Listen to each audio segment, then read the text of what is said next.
Hello, this is the weekly recap. We have a lot to talk about today because there are lots of things that happened last week. So we'll start by first, we are going to summarize what happened last week and then what do we expect next week. And then we have a special focus on the Chinese stock because we need to talk about that. All right, so let's go and talk about last week, what happened last week. Well, actually, it was a very good week. We had the continuation of S&P upward, and it scored like all time high several times during the week. And Nasdaq is also like 1.5–2% below the all-time high, so it's very close. S&P equal weight, which measures the 500 stocks in the S&P, but on equal weight, not like the S&P index, the standard one, which measures uh, the companies on capital-based weight. So when S&P equal weight is doing much better than the S&P, we know that it is not the mega cap that are doing good inside the S&P, not the Max 7, but the other companies are doing much better than the mega cap and the Max 7. The lagger of the week was the Russell 2000, going down by or flat, almost flat. So it was lagging last week. Now, September month to date is about 2% on average, except the Russell 2000, which is negative. But that tells us that like this cycle is a very specific cycle because we shared the statistic about the last 10 years average and September was minus 2%. But because of the Fed reduction of 0.5%, it influenced all the direction, and it's now plus 2%. Okay, so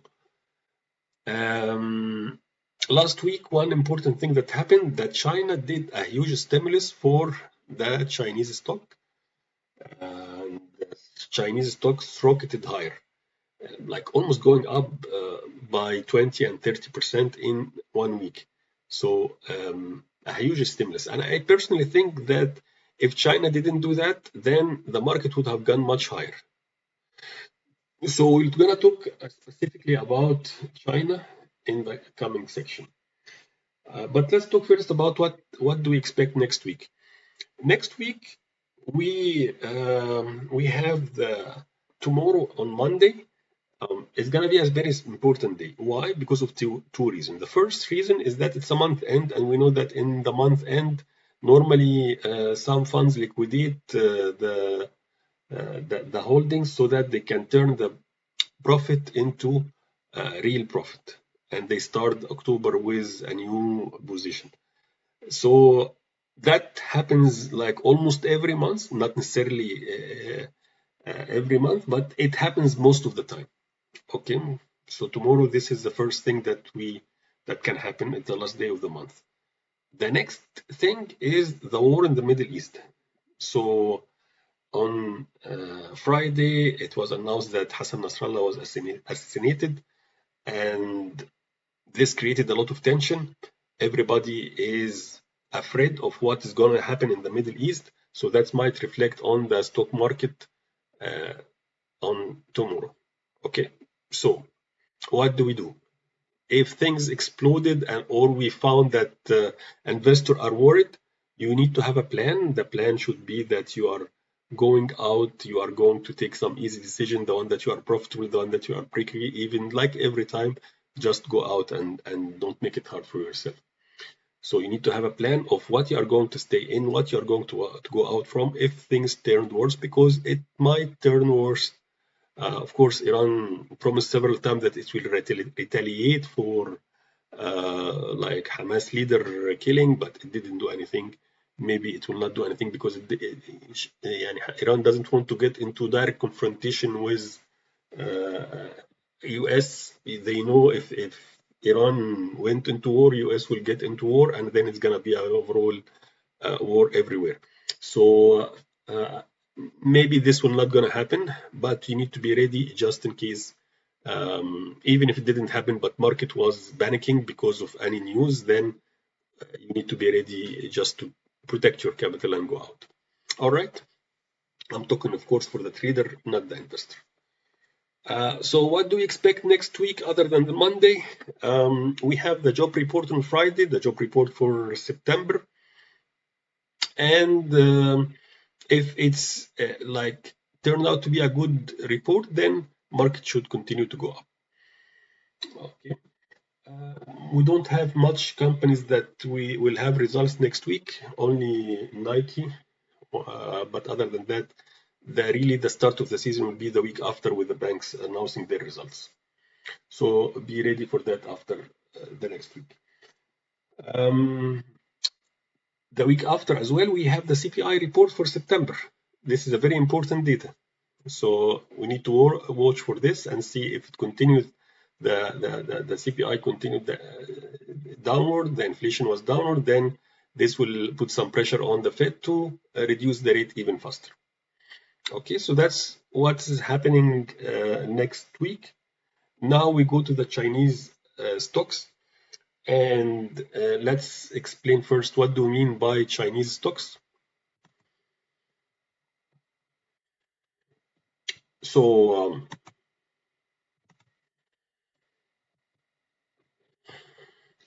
I listed here two Chinese ETFs, what we call the Internet Chinese, which is the KWEB, KWEB, and the large cap, which is FXI. And there are, I put here like 10 of the famous Chinese stocks, and these ones were going high throughout the last month and the last week, specifically the last week. Let's look at them in more specific way. So we go back to the Excel sheet, and we are going to see the performance of the stock market of the Chinese stocks. So last week, you can see that we had about 27% increase in 1 week for the KWEB and 18% on the FXI.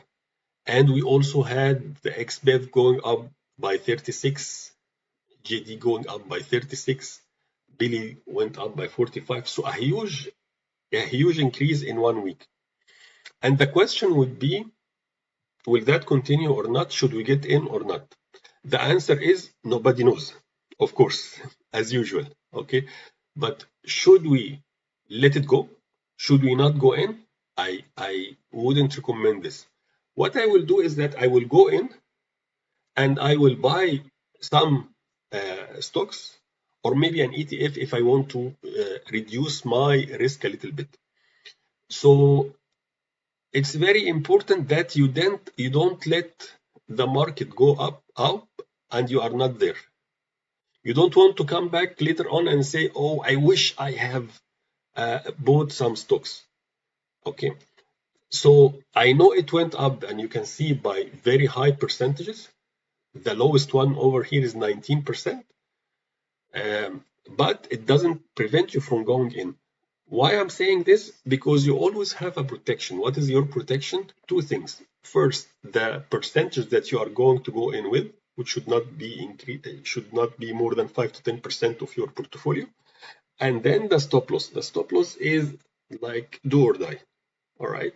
So if you have a stop loss, let's say of 5% going down, and it was like 10% of your portfolio, so your maximum risk will be 0.5%. If it's 5% of your portfolio, your maximum risk will be 0.25. I'm ready to take the 0.25 or the 0.5% and not lose the momentum upward if it continued. So I will go in. I actually went in last week, but if you are out, go in and have your stop loss ready in case the market went down of correction after this huge, and it can happen. So after a big increase like this, it can happen. But let's see, where did the market came from, and what is the story about this Chinese stock. So let's see some background on these stocks. So let's look for the KWEB, for example. For the last few years, let's see where it's coming from. Actually, it was at 100 in 2021. It wasn't 100, and it went down all the way to 25. And today, after even going from 25 to 34, like about 50%, it's still down like 70% from the all-time high. Okay, so it went down great, and that's happening in everything else. All the other stocks you can think of, it's the same thing, the same performance for all the stocks. Like it went down by more than 50% in the last 3 years, and now even with the rebound of 50%, it is still 60 to 70% down versus all-time high. So there is a huge potential to go back again. Okay, well, whether it goes back again or not, we don't know. Maybe it doubles only from 30 to 60. That's very much okay. That's very much fine. Or it goes up again by 50%. That's very much okay. That's why I say don't let this opportunity go. We are in a very specific like time. You are in a very specific time now. So just don't let it go and protect yourself with a stop loss and the size of your entry level. Okay. So that's very important. But let's talk a little bit about why is this downward trend? Okay, it's very important to know that there are pros and cons for the Chinese stocks, and it's not like a very straightforward case so that you need. So the pros is that there is a very low BE. Some of the companies are trading with a BE ratio, price to earning ratio of 4 or 5 or 6. So versus the US market of 25 and more. So they have a very low BE. A very low BE means either the stock is very bad or are very cheap. Okay, they can mean the two things. So as we talk, there is potential to double or triple. Okay, but there are several like negativity that you need to be aware. First, US is imposing very high tariff on the Chinese company day after day. It started at Trump time. That was one of the reasons why it dropped all this way down. And Biden, when he came, he was saying that he's against all what Trump did, and Trump was wrong, but he kept it. He kept the tariff on China and didn't remove it. Okay, because everyone wants to protect the American industry. Okay, so they are imposing more tariff. They just imposed one, by the way, last week, but the market didn't care about it and continue exploding up. Also, US regulation, they are putting more and more investigation and compliance on the compliance requirement on the Chinese companies to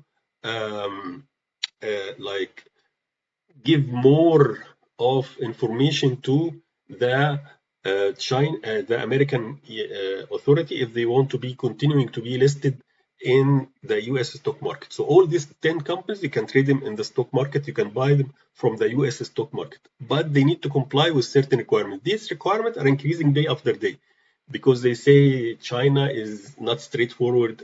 Chinese companies are not straightforward into the what are they putting in their statement, financial statement, and they are requiring more and more to get into the details of what are they putting there and the audits and the auditing firms. So there are more and more requirements from the Chinese company. They make it harder for the Chinese companies to be listed in the US stock market. Okay. One more thing, a reason for this drop was the weak real estate that happened because of the one-child policy that China had. So China had this. They wanted to stop the increase of the population, and they managed to do this with the one-child policy that everyone should have only one child. And actually, the rate of the increase diminished, and now they have negative increase in the population. So they were building like crazy, and they had a bubble similar to the 2008, the prime state issue, that bubble that happened in US, which like resulted in the market collapse in 2008. So they had something similar to that. There is a lot of banks that went bankrupt, a lot of real estate companies that went bankrupt, a lot of funds that went bankrupt that were investing in the banks and in the real estate, and there are lots of like economy problem because of the extra supply of the real estate in the China market, which affected also all the companies that are listed in the stock market in China. Okay. Now we have to understand as well that the Chinese are putting more and more regulation on the companies, and they, they are not communist but very similar to social system. So they are not allowing someone like Jack Ma, the president of Alibaba, to like to flourish and be like Elon Musk or Jeff Bezos or Mark Zuckerberg. These big figures in the US that has influence on the policy and on the social media, and Jack Ma was going to be like that. But where is Jack Ma now?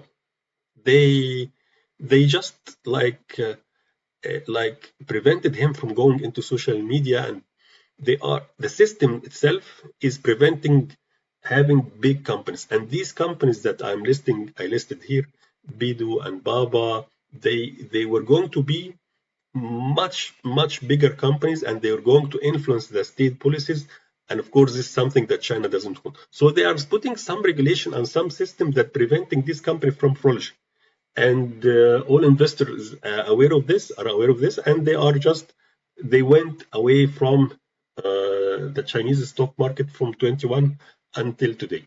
Now, whether this continue or not, we've seen that now things are becoming very cheap, and with like the stimulus that China did, then the stocks become very cheap, and the investors are back again. Okay, so my own point of view on this is that you have to be in, and you have to be in for the short term, but maybe long term it's not a good investment to do. All right, just go in, don't let this opportunity go out of your hands. You are at the right time, at the right moment, so get in and have your stop loss ready with 5-10% in 3-4 companies. And if you want to dilute your risk, you can buy the ETFs and just be there. Who knows? Maybe they double again. Maybe they go to 50% more. Why not? Okay, what will happen long term, we don't know, but it's what the Chinese are doing to their companies, and what US are doing to the Chinese company. I don't think there is a long term like good opportunity, but short term, yes, there is a very good opportunity short term. All right, so that's all what I wanted to say. I wish you a profitable trade. Thank you very much.